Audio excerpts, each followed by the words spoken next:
오늘의 사연 시작합니다. 안녕하세요. 저는 30대 초반의 총각 남자입니다. 제가 살고 있는 곳은 강원도입니다. 요새 많이 발전하고 있는 지역이라 살기 좋은 곳이에요. 저희 부모님은 제가 어릴 때부터 한 집에서 쭉 사셨는데 앞집 아저씨랑 의형제 맺으며 굉장히 친하게 지내셨습니다. 가족 모두가 가깝게 지냈는데 옆집은 아들은 없고 딸만 셋이 있는 딸부잣집이었습니다. 아들을 원했던 옆집 아저씨는 저만 보면 사이 삼고 싶다면서 아저씨네 딸 셋 중에 아무나 하나 골라서 장가오라는 농담을 자주 하셨어요. 그 집 딸들 3명 모두 미모가 출중해서 동네에서 이쁘기로 소문이 자자했고 옛날부터 동네 남학생들 모두 구경하러 오기도 했습니다. 저야 어릴 적부터 친하게 지냈으니 친구처럼 오빠처럼 지냈는데 성인이 되고 나서 저는 회사 근처로 방을 얻어 독립하고 그 뒤로부터는 자주 만난 적이 없습니다. 여자친구도 없어 취업하고 휴가를 같이 갈 사람도 없고 그냥 가족들이랑 근처 계곡에나 놀러 가자고 전화를 했고 엄마는 안 그래도 날이 더워서 계곡에 발 담그고 백숙이나 먹으면 좋겠다 싶었는데 잘 됐다며 옆집 가족들이랑 같이 가면 되겠다고 좋아하셨어요. 옆집 세 자매 중에 첫째는 올해로 나이가 29인데 작년에 시집가서 다른 지역에 살고 있고 26살 둘째랑 22살 막내는 아직 집에 그대로 살고 있더라고요.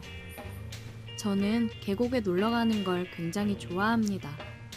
시원한 물에 발 담그는 것도 좋고 계곡에서 먹는 삼겹살이나 백숙이 진짜 기가 막히게 좋았고 특히나 막걸리 한 잔 마시고 시원한 나무 그늘 평상에 누워서 낮잠 한숨 자고 일어나면 하와이도 부럽지 않은 휴가를 보낼 수 있었습니다. 그래서 간만에 가는 계곡이 더 기다려져서 계곡 놀러 가기로 한 주말만 손꼽으며 기다렸어요.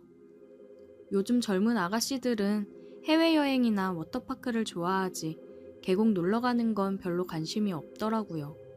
그래서 옆집 동생들도 안 올 줄 알았어요. 우리 부모님들이랑 아저씨 아줌마만 올 줄 알고 편하게 입고 부모님 댁으로 향했는데 그 집 딸 둘도 간다고 하더라고요. 그런 줄 알았으면 오랜만에 보는 건데 옷도 좀 더 괜찮은 걸 입고 오는 건데 괜히 민망했습니다. 차는 앞집 아저씨 차에 우리 부모님이 함께 타고 제 차에 그 집 딸들과 함께 타고 이동했어요. 제가 집을 나가서 산 뒤로부터 몇 년 동안 얼굴을 잘 보지 못해서 조금 어색하긴 했지만 어떻게든 대화를 이어나가고 있었습니다. 애들이 제가 못 보던 사이에 많이 이뻐졌더라고요.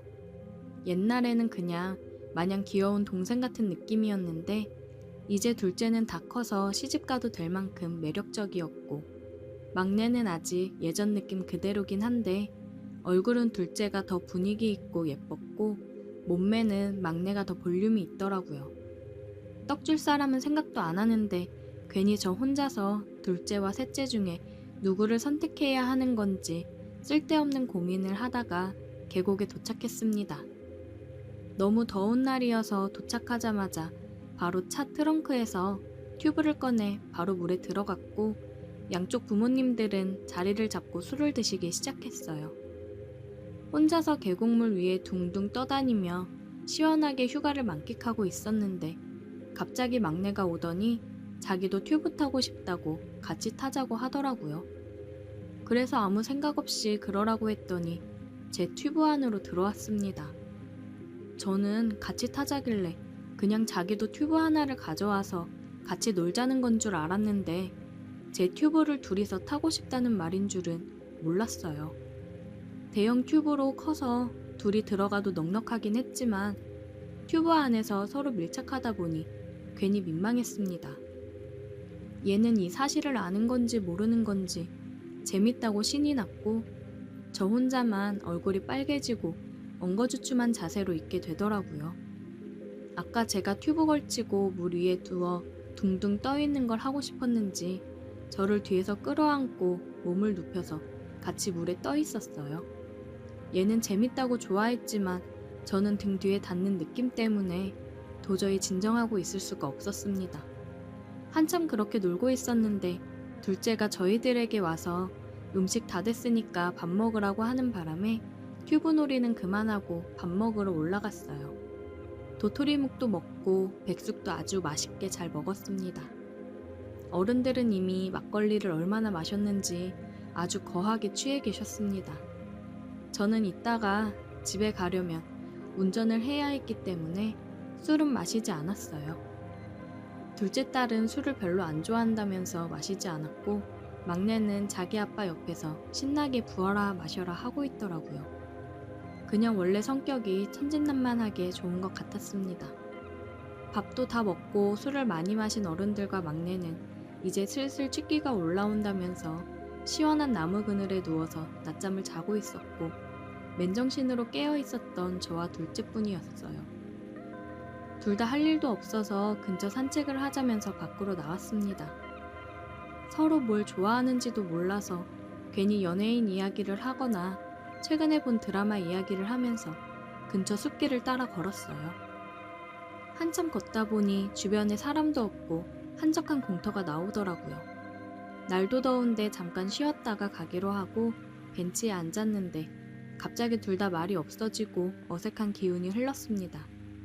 그러다가 둘째도 이 상황이 많이 어색했는지 먼저 제게 말을 걸었습니다. 오빠, 내 동생 좋아해요? 저는 갑작스러운 돌직구 질문에 깜짝 놀라면서 아니라고 손사래를 쳤어요. 그냥 동생일 뿐이라고 정말 그 이상의 감정은 없다고 했습니다. 아까 막내랑 튜브 타고 놀던 모습을 봐서 그런 오해를 하는구나 싶더라고요. 안 그래도 너무 스킨십을 하면서 붙어있던 게 아닌가 걱정하긴 했었습니다. 그 집 막내랑은 나이 차이가 많이 나서 그냥 동생 이상의 감정은 아니었고 오히려 둘째가 제 스타일에 가까웠습니다. 내심 오늘 아침에 얼굴을 봤을 때부터 마음에 들었는데 그녀가 괜한 오해를 하고 있는 것 같아서 망했구나 생각을 하고 있었습니다. 그런데 그때 제 대답을 들은 둘째가 제 손을 잡더라고요. 깜짝 놀랐는데 그녀가 저를 바라보면서 그럼 저는 어떻게 생각해요? 라고 물었습니다. 저야 당연히 두 손 들고 환영이었죠.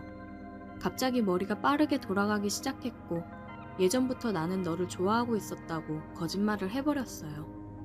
그러자 그녀 얼굴이 갑자기 환해지더니 자기도 예전부터 저를 마음속에 품고 있었다고 하더라고요. 그래서 오늘 계곡에도 저를 보러 따라 나온 거라고 했습니다. 그러면서 그녀는 은근히 제 옆쪽으로 더 다가왔고 눈을 감았습니다. 저는 그런 그녀를 보며 귀엽다고 생각을 했고 눈을 감고 있는 그녀에게 다가가 입을 맞추었어요.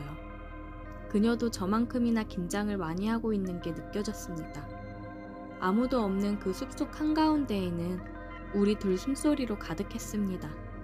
제가 그녀를 알고 지낸 지도 어릴 때부터 10년도 더 넘었는데 그동안 저는 그녀와 제가 이런 사이로 발전할 거라고 전혀 상상하지도 못했습니다.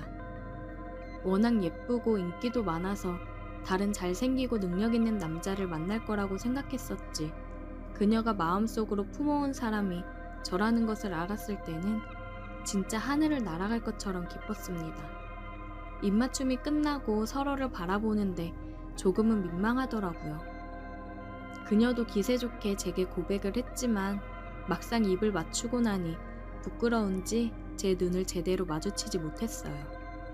돌아오는 길에 우리 둘은 말은 없었지만 서로의 손을 꼭 잡고 걷고 있었습니다. 시간도 어느 정도 흐르고 부모님들 술도 깨는 바람에 집으로 다시 돌아왔어요.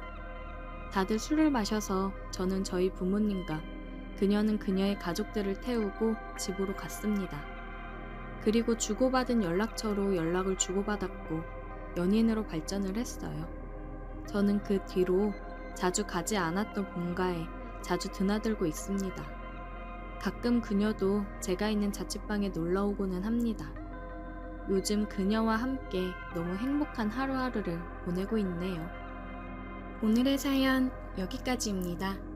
오늘도 들어주셔서 감사해요.